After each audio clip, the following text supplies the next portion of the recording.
Hello sewing friends, Deb here, Slap Happy Sewing. Although I don't know if I'm going to be Slap Happy Sewing much longer. Alright, so it's been a long time since I checked in, but I have so enjoyed watching some of my fellow sewists who've been away for a while check back in, like Catherine from So Much Sewing and Hales from Hales More Sewing, that I feel motivated to kind of bring you up to speed on where I've been and where I'm at the moment. Now, for those of you who've been following my sewing channel, I think I posted that I was going to take redundancy at the end of last year. Really what had happened was me and my husband had been kind of planning what we might do, and we were looking to buy into a co-housing community down in the South Island of New Zealand. So we've been involved in that project for the last couple of years. But it was sort of like a lot of these projects, you know, it's grinding on, and we weren't really quite sure when the house that we were having built was going to be ready. And, you know, in the meantime, I kind of thought to myself, well, but my last boss was very keen for me to work full time. And, you know, I kind of, after COVID, I'd cut my work down to part time, and then he wanted me to go full time. And I thought, yeah, why not? I know I'm going to retire in a few years and the extra money will be handy. But of course, working full time does take up a lot of your time and space for doing other things. And really my life, I did a lot of sewing in my old life, in my last house, because I was living in a place, I think I've been there 5 years, and I wasn't overly happy there. I wasn't finding it easy to make friends. And it just seemed easier and nicer just to enjoy myself. I mean, we all know how wonderfully comforting sewing and creative projects can be. I was also going to work every day for most of that time up until really COVID disrupted it. And I enjoyed getting dressed up to go to work every day. So, you know, sewing and clothes and textiles and fashion and colour and all, they were quite an interest of mine. Anyway, fast forward, there was massive layoffs at the university where I worked, and my boss was keen to he knew that he could probably push me on. That was all leading up towards me leaving there, and our house here actually became ready sooner than I thought. So really by the end of the last year, everything was about to change, and we came down here, down to the South Island, to have a look at our new house, which I think had been ready about a week by then, at the end of last year.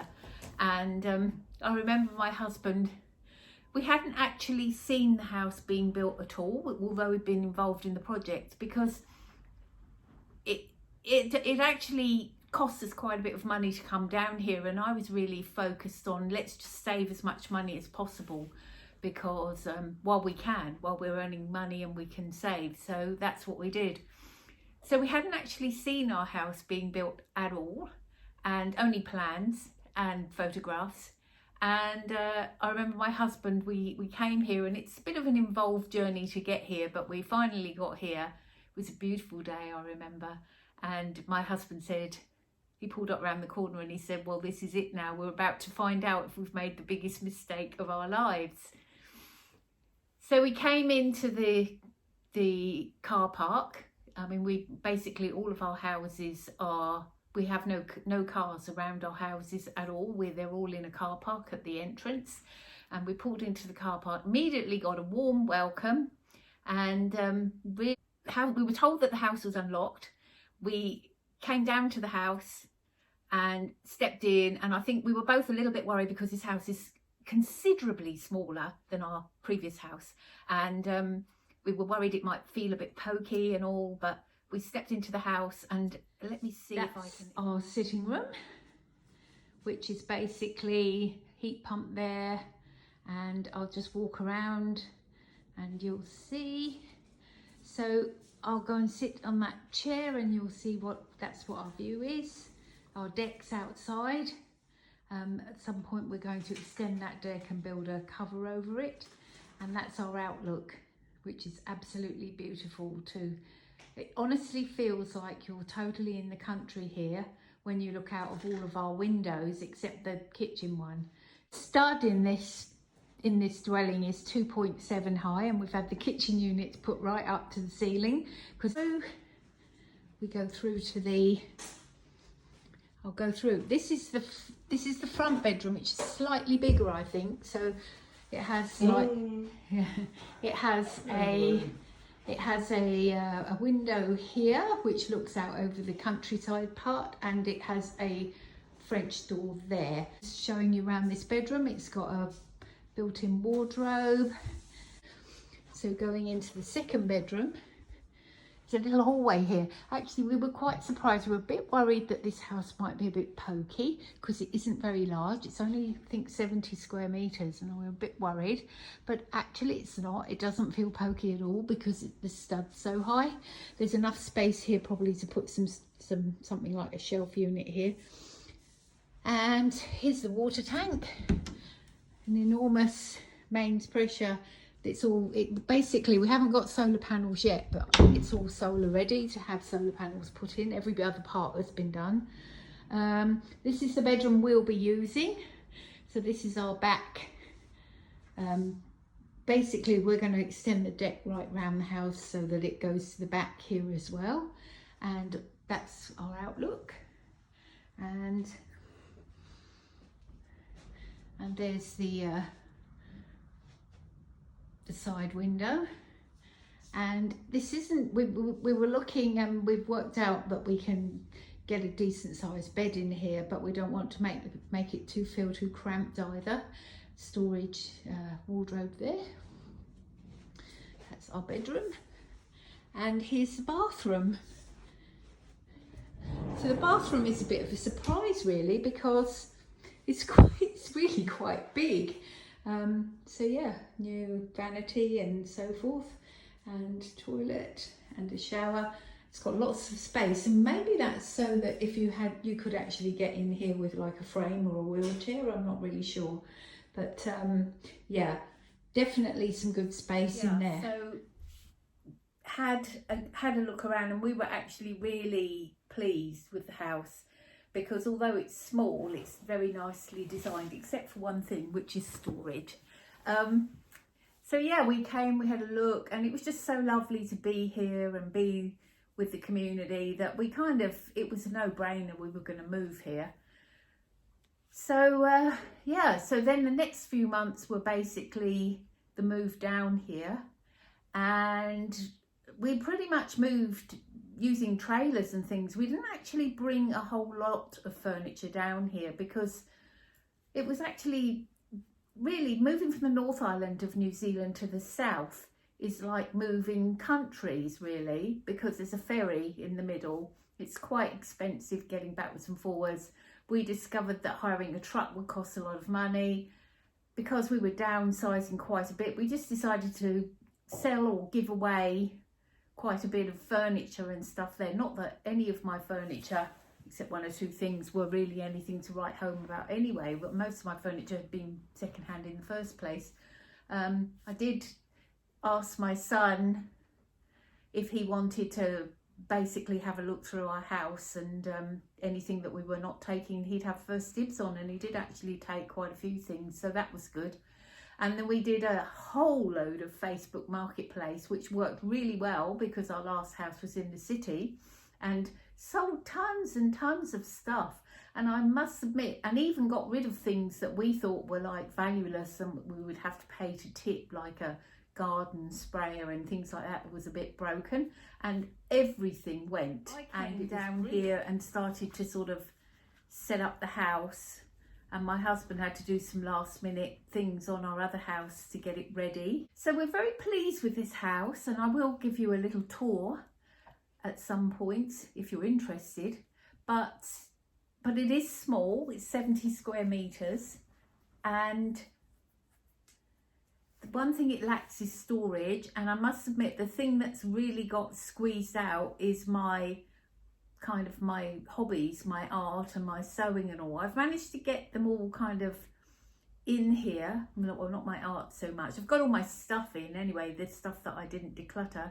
I did get rid of about a third of my fabric by selling it.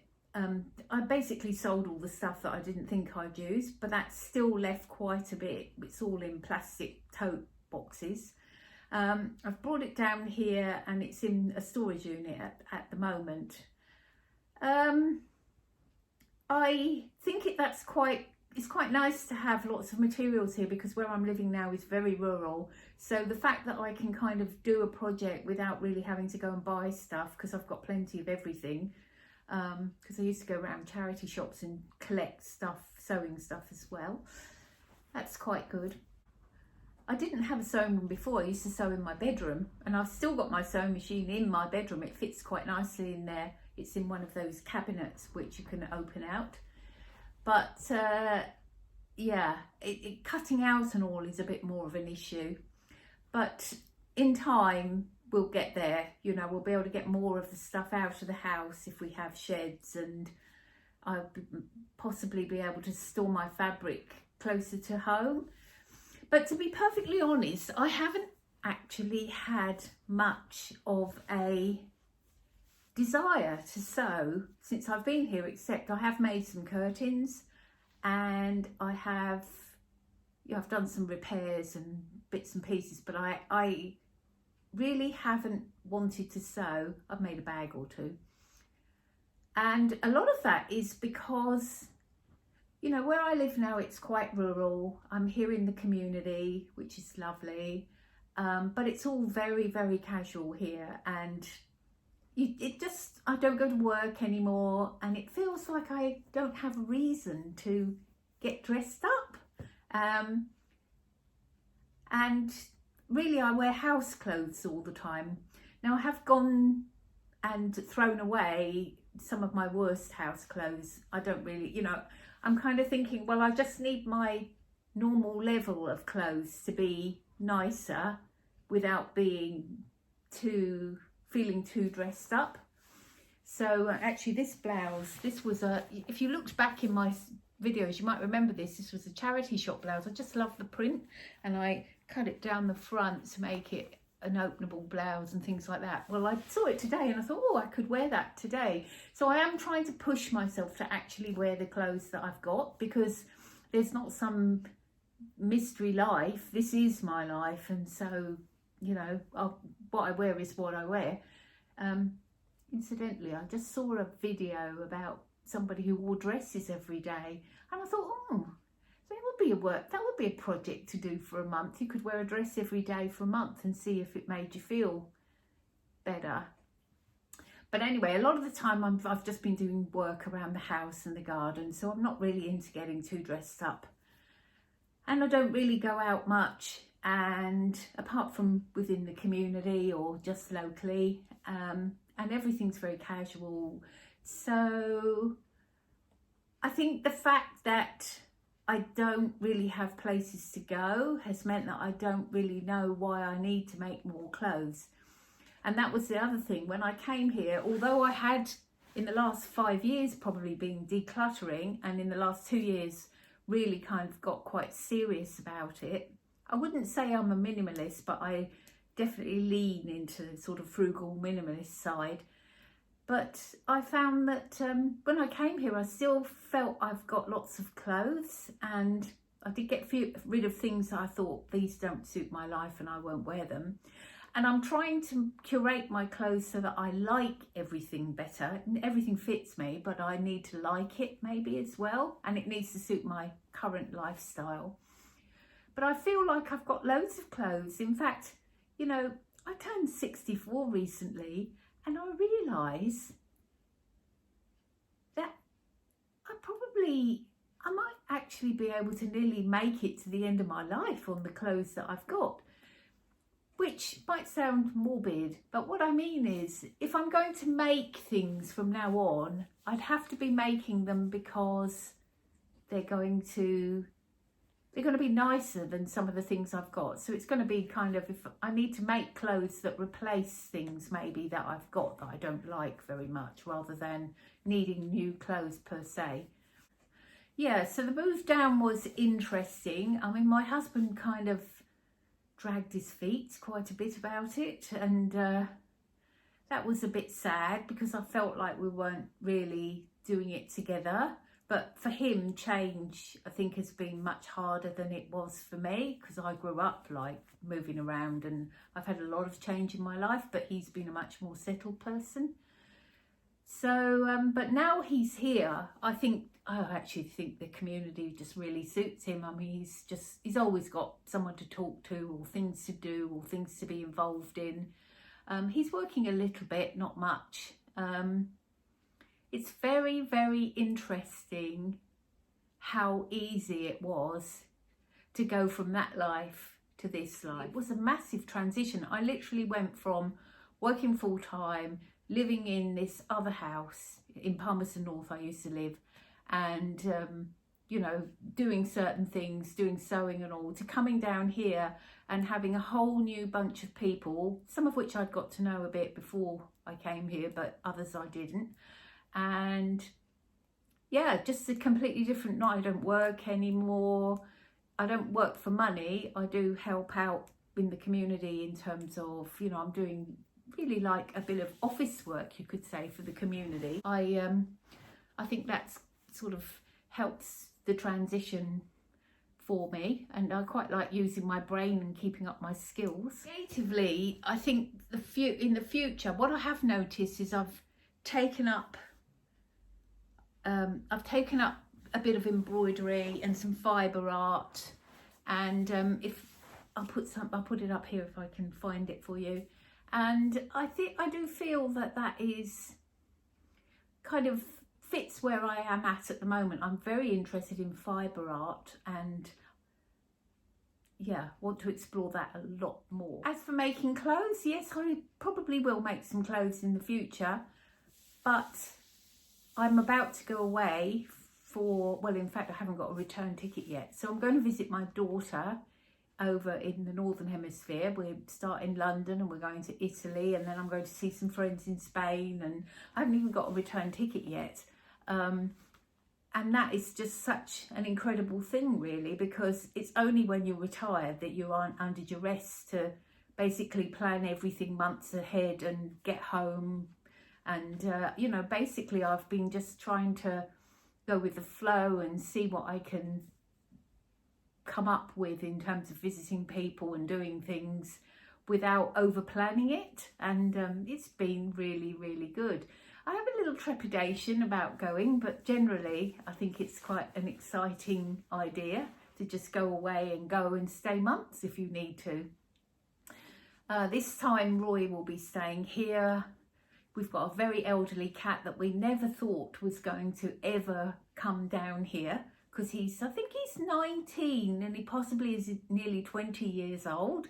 We thought he's got kidney problems, and we thought he'll definitely be gone by the time we move down there, but no, he's still going. He's not in the greatest of health, but he's still living his life and he still seems happy enough. So so we've got him, and also Roy said, well, you go yourself, because you're going to visit your daughter and your friends and all of that. And he had a big trip last year and he went to Nepal. He's made a series of videos about that, which I'll link down below. So I'm about to go off on this trip. As far as YouTube goes in the future, I don't know where I'm going with it, because I don't know if I'm doing enough sewing to have a sewing channel. Maybe a retirement channel would work, I don't know. You can give me your feedback and tell me if you'd like to hear more about how my retirement's going. Right, I think I've gone along for long enough. I've tried a few times to try and script this, and then it just ends up being really wooden. So I hope I didn't waffle too much. I'll try and edit it so it's watchable. And hey, I really miss talking to you guys, and I do love the sewing community and really would like to remain part of it in some way, shape or form. Please drop in and say hello to me in the comments, and I'll look forward to talking to you again very soon, hopefully. Bye.